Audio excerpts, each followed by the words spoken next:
tous, aujourd'hui nous allons questionner des gens dans la rue sur deux sujets différents. La crise économique et les réseaux sociaux. Présenté par Lison, Théo, moi-même Maxime et Théo le magnifique caméraman. Que pensez-vous que les réseaux sociaux vous apportent au quotidien ? Les réseaux sociaux, beaucoup de choses. On trouve beaucoup d'informations, on peut communiquer avec beaucoup de monde. Maintenant, je pense que toutes les recherches qu'on peut faire, ça peut se faire par les réseaux sociaux. En plus, retrouver des personnes, communiquer avec des gens qu'on ne voit pas souvent. Moi, j'ai mon fils qui habite en France. Donc, grâce à ça, je peux communiquer régulièrement et le voir régulièrement. Justement, de retrouver des gens qu'on a perdus, de voir des photos sympas de vacances, de voir le changement des jeunes qui grandissent. Voilà, ça n'a pas que du mauvais, les réseaux sociaux, mais il faut savoir l'utiliser. Et on n'apprend pas assez aux jeunes à savoir utiliser les réseaux sociaux. Merci. Beaucoup d'ennuis. Des informations et plein de trucs de ce qui se passe en ce moment. Qu'est-ce que les réseaux sociaux vous apportent au quotidien ? Donc, qu'est-ce que ça m'apporte ? J'y vais plus pour avoir peut-être parfois des infos concernant des ouvertures de restaurants ou des événements, etc. Mais voilà, la vie des gens n'est pas spécialement intéressante. C'est pas spécialement pour ça que je me rends sur Facebook. Voilà, c'est plus pour avoir des informations. À mon niveau, moi je suis anti réseaux sociaux, mais par contre évidemment je me rends bien compte que c'est un élément important au niveau de la communication. Ici, au niveau de la commune, nous avons un site internet et nous avons bien sûr un Facebook. Connaissez-vous les dangers liés à ça ? Oui, le suicide, des gens qui se font harceler, etc. Et voilà, il y a des gens qui se sentent vraiment très très mal à ce niveau-là. Mais je pense que maintenant il y a des choses qui sont mises en place pour ça, mais peut-être pas encore assez.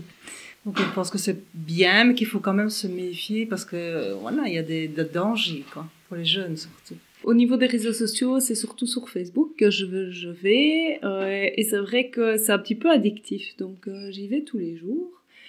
Mais les dangers liés aux réseaux sociaux, justement, le harcèlement, le suicide, la méchanceté, parce que quand on est jeune, en général, on est méchant par la parole et par les écrits.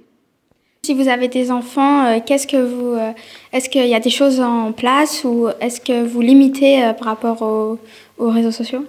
Avant, oui. Maintenant, mes enfants, ils ont plus de 13 ans, donc c'est compliqué. Mais oui, au départ, j'avais Family Link sur mon GSM et donc je contrôlais combien de temps ils passaient sur les réseaux sociaux. Maintenant, ça devient compliqué.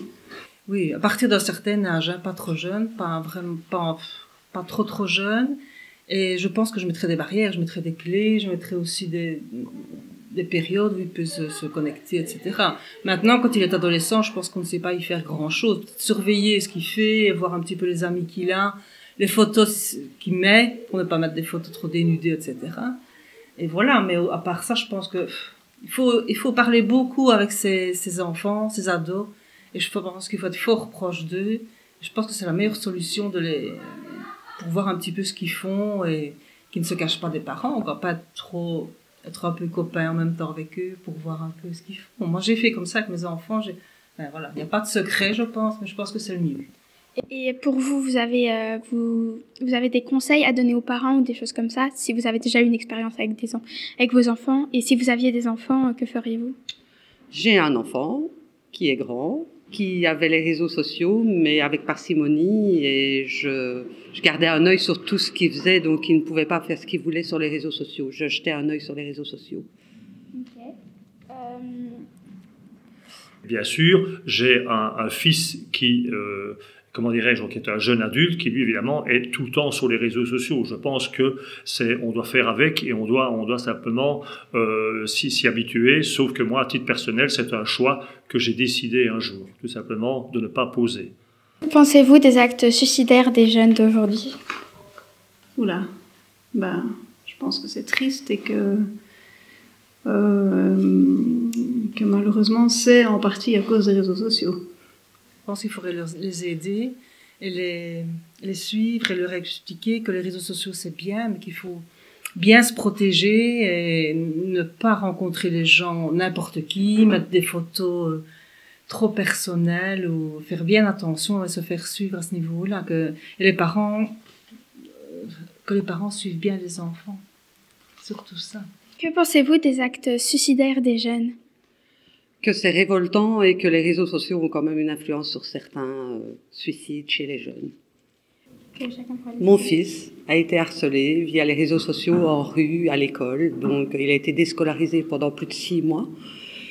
Et c'est la direction de l'école qui est venue à son aide, ses amis, moi. On a essayé de combler comme on pouvait, mais sans les réseaux sociaux.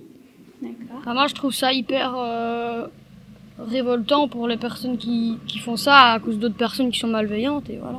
Il n'y a pas longtemps, j'ai eu peur parce qu'il y a un copain qui m'a fait une blague et je lui ai dit que c'était pas marrant et tout ça, mais j'ai eu peur à cause de ça. Mais je connais des personnes qui se sont fait vraiment harceler. Donc...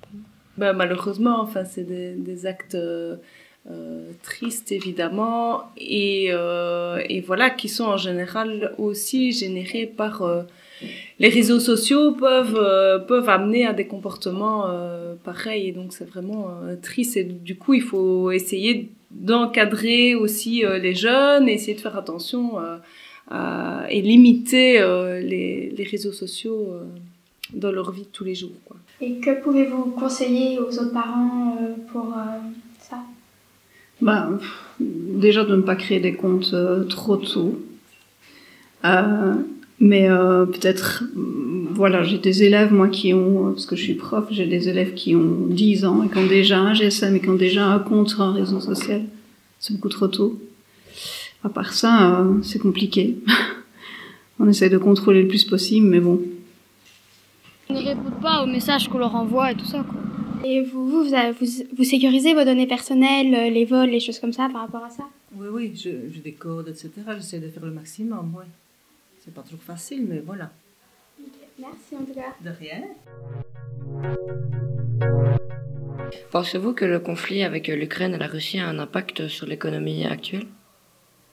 Sans aucun doute, oui. Aussi bien au niveau certainement des mazout, électricité, etc. Oui, certainement. Oui, parce que tout se fait un petit peu plus rare, donc l'économie n'est plus aussi...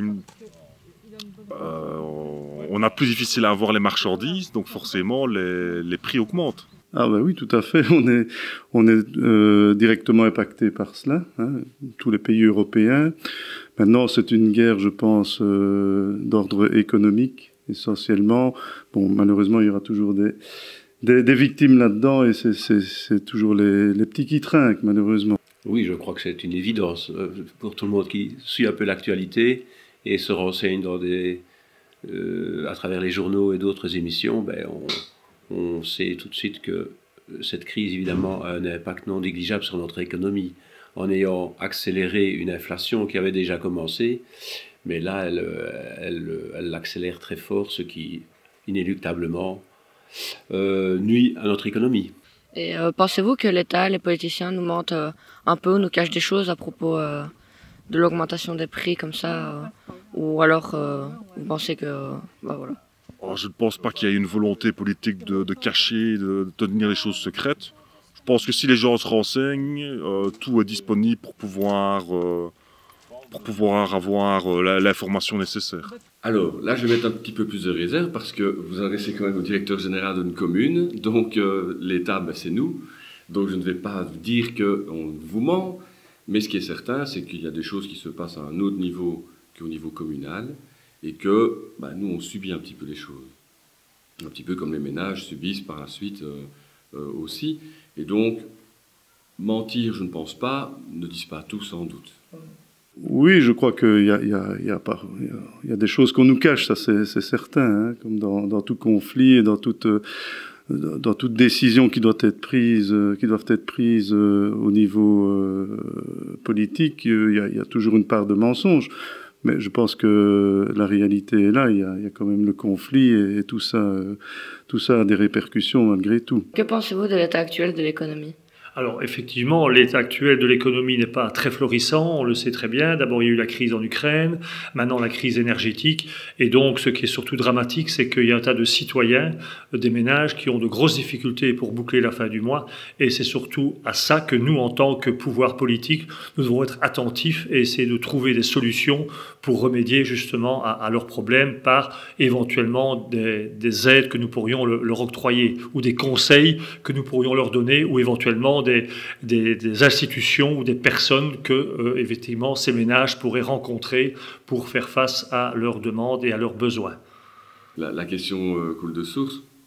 Oui, je pense qu'on est en crise quand même très importante. Je ne dis pas qu'on connaît ce qu'on a connu, nous, les plus anciens, dans les années 70, mais on s'en rapproche tout doucement. Donc oui, c'est quand même sérieux et je pense qu'on a pour malheureusement encore quelques années. Le problème, c'est que la crise inflationniste provoquée en grande partie par la guerre russe que les Russes ont entamée en Ukraine succède à d'autres crises, et notamment celle du Covid. Donc et en plus parallèlement avec des catastrophes, si on se réfère à la Wallonie, avec des catastrophes, des inondations, le dérèglement climatique qui crée d'autres problèmes. Donc on a une série de crises qui s'enchaînent et c'est ça qui rend d'autant plus dur ce qui se passe maintenant. S'il n'y avait eu qu'une crise, on y fait face, comme on a fait front à la crise du Covid, on s'en est bien tiré. Mais à partir du moment où il y a plusieurs crises qui se succèdent, là, ça devient vraiment très compliqué pour tout le monde, et avec une incertitude encore plus grande. Du coup, votre secteur d'activité a déjà subi un changement ou pas, pour l'instant, ça va, c'est pas trop... Je dirais qu'il y a déjà quelques années, quelques mois que ça change. Je pense, entre autres, je pense aux produits qui sont manquants, et ça, c'est pas nouveau, mais c'est vrai qu'avec le problème du conflit en Ukraine, ça augmente. Hein. Donc voilà, oui. Ben forcément, les prix des denrées augmentant, ben on augmente les prix. Donc les gens n'ont pas spécialement une augmentation de salaire immédiate, donc ils consommeront un peu moins. Et le prix de l'énergie étant plus cher, les charges sont plus importantes, donc les charges étant plus importantes, on doit augmenter les produits. Que risquez-vous si la crise continuait et s'aggravait? Ce que je risque au niveau économique? Oui. Ben, nous, au niveau de la pharmacie, on ressent pas mal de manquants au niveau des médicaments, des matières premières. Donc, comme pour tout autre commerce, si je puis dire, et d'autres économies, ben, on aura des difficultés d'approvisionnement si ça continue comme ça. Et puis, les charges augmentent, que ce soit l'électricité, le chauffage, etc. Et comme pour toute activité commerciale, ben, tout ça va avoir un impact peut-être sur les prix et sur la viabilité de l'officine. Donc, on espère que ça va se régler au plus vite. Voilà. Ce que nous risquons, ben, comme chaque citoyen, comme tous vos parents, comme tout le monde, ben, nous risquons une baisse de notre pouvoir d'achat, qui est déjà matérialisé maintenant. On espère bien que ça va un peu se calmer de ce côté-là, mais c'est le risque principal pour chacun en tant qu'individu. Et puis, à travers mon métier de directeur financier d'une commune et d'un CPS, ben, le risque, c'est d'avoir d'énormes difficultés à boucler nos budgets et donc à pouvoir assumer nos missions de service public. Et du coup, vous avez déjà mis des choses en place pour la crise? Alors, au niveau de la crise proprement dite, il faut savoir qu'au niveau des communes, il y a ce qu'on appelle le CPS, donc le service public d'aide sociale, et donc c'est vers le CPS que les personnes en difficulté doivent se tourner pour obtenir des aides, soit des aides financières, soit ce qu'on appelle une aide alimentaire, soit ce qu'on appelle aussi le chèque mazout. Okay.